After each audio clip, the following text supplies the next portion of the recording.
The Occult War, Chapter 6, The First Wars for Democracy, the Crimean War. The War of 1853, known as the Crimean War, marked an important historical turning point for two reasons. First of all, because it signaled the final cancellation of the Pact of the Holy Alliance and the closing, at the hands of its signatories, of the beneficial period of international peace it had brought. Secondly, because the war coincided not merely with the cancellation of the Holy Alliance, but with the very negation of the principle on which it was founded, and its replacement with an opposite one through a complete reversal of values. The Crimean War was an event and a symptom with no historical antecedent. It was a war for democracy, and ultimately nothing other than that. For the first time in history, two monarchies acted as the mercenary champions of a sweeping revolution that transcended the apparently national boundaries of the French Revolution. Strictly speaking, the wars of the French Revolution had not been democratic ones. They had been defensive wars waged by France, which happened to be in the thralls of revolution at the time. The Napoleonic Wars had been fueled by the all-consuming ambition of a great conqueror who thirsted after glory and power. The War of 1853, by contrast, was the first openly and genuinely democratic war in history. As we know all too well, it was not the last. For the first time, young men from good families killed one another, not in the name of their countries, princes, or any inborn feeling, but so that scum on both sides, instigated by the tumultuous Jew, could tread on their corpses. It took what is mockingly referred to as freedom to make such bitter irony possible, with its repression of people's genuine personalities. People would once have given their lives for what they loved. Now that they are free, they are forced to have themselves killed, if needs be, for the devil himself or the interest of Jewish capitalism, which amounts to much the same thing. If they refuse to do so, they will be accused of being traitors to their country and possibly shot, as if one's fatherland, Freemasonry, democracy, and the Jew were all one and the same thing. The spokesmen of democracy and the so-called free thinkers cherish few illusions concerning the real meaning of the War of 1853. They see it not as a conflict among many others in history, one motivated by some issue with the Turks, but rather as the clash of two worlds and two basic dogmas, that of the barbarian Christianity of the East and that of the young social faith of the civilized West, to quote Michelet's own words. We should hasten to add that according to that way of thinking, Christianity is barbarous in Naples, Munich, or even St. Peter's Cathedral. Lodges, stock exchanges, and banks were to be the future temples of the civilized West. Nicholas I was a tyrant and vampire, as Metternich had been. There are some people whom one cannot disturb without being labeled a vampire, while there are others whom one is free to massacre by the thousands in the name of freedom, without thereby ceasing to be a noble and generous person. According to Michelet himself, this was a religious war. What an accurate expression, which called for the death of hundreds of thousands of men.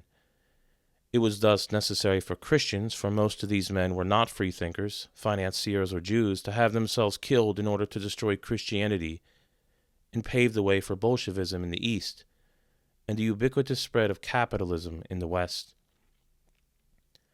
The Crimean War, the work of capitalism, democracy, and their artificial product, modern nationalism, inaugurated this new method of warfare, which was destined to find its triumph in the World War. Russia was unprepared for this conflict. How could it have not been? The Tsar and its ministers were men of the ancien regime, whose political approach was based on the lessons history had taught them. They were not apocalyptic visionaries of the future, after Michelet's fashion. Things we have grown accustomed to by now, such as the selfless wars waged by countries, especially monarchies, for democracy, or the profit of international capitalism, were unintelligible to the followers of barbarian Christianity. What they saw was that in 1853 there was no good reason to trouble the lives of peoples, and that the reasons invoked, which fell outside the spectrum of ordinary causes for conflict, were an unprecedented novelty that utterly escaped their understanding. No one in Russia was expecting any clash to occur in Crimea. Troops thus had to be moved across the whole of European Russia, a slow and difficult operation, in an age when the country had few railways and all of its roads were either incomplete or in a state of disrepair. In short, the army of Moscow, whose reputation following the events of 1813 was rather overinflated, were defeated, and the Tsar did not even make it to the battlefield, for he fell ill along the journey and died. According to the official version, he died of flu. According to the most common opinion, this proud and uncompromising man poisoned himself because he could not bear the thought of having been humiliated by democracy. Others still say he was poisoned. With the death of Nicholas I, a living embodiment of Tsarism disappeared, and of all that by which democracy was most horrified. Yet Nicholas I lived on in the hearts of his own people, who admired him as a true Tsar and lord. Adored by his soldiers, Nicholas I had been generous with those loyal to him, but merciless in the fight against revolt, whose real significance in 19th century history he had grasped. Once, when the rumble of revolt had reached the windows of the Winter Palace, Nicholas I had stepped out on the balcony and shouted, "On your knees!" The people had knelt before him. Such was the authority which his bearing and voice commanded. Nicholas I's successor, Alexander II, half-heartedly professed a vague sort of liberalism, to the extent to which this is possible for an autocrat. He was well regarded by democrats who could only tolerate weak and irresolute monarchs. It was thus in the reign of Alexander II that the decay of the empire began. It was destined to never end. All other obstacles having been removed, subversion was now to direct all its efforts against Russia. The Congress of Paris was Napoleon III's triumph. People saw it as an act of revenge against the Congress of Vienna and for the French defeat at Waterloo.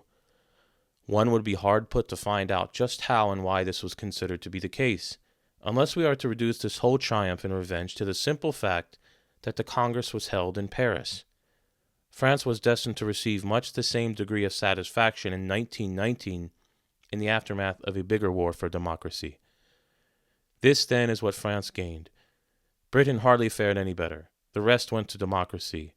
It was democracy which really triumphed, for Nicholas I had never posed any real danger to France, only a serious threat to the revolution.